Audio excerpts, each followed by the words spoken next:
ప్రజాస్వామ్యం పూర్తిగా పార్లమెంటరీ వ్యవస్థ మనది అతి పెద్ద పార్లమెంటరీ ప్రజాస్వామ్య దేశంలో అతి పెద్దది మనది.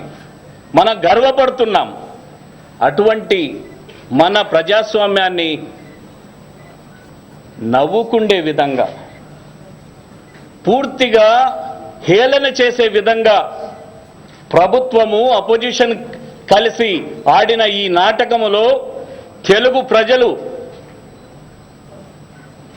నష్టపోతారు. తెలుగు ప్రజలు హృదయాలు గాయపడతాయి. తెలుగు ప్రజల యొక్క భవిష్యత్తు దృష్ట్యా నేను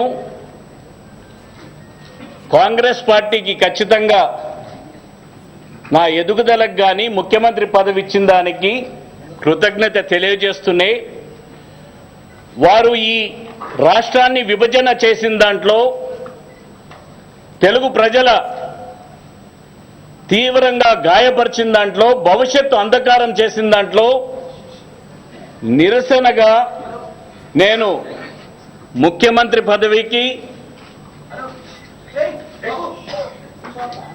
ఎమ్మెల్యే పదవికి, కాంగ్రెస్ పార్టీకి రాజీనామా చేస్తున్నాను.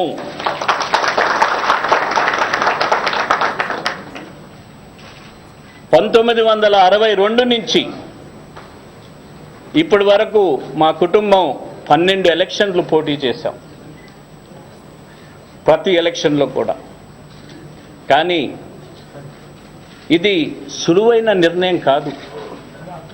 చాలా బాధతో, తెలుగు ప్రజల్ని కాపాడలేకపోయానని బాధతో ఈ రాజీనామా సమర్పిస్తున్నాను.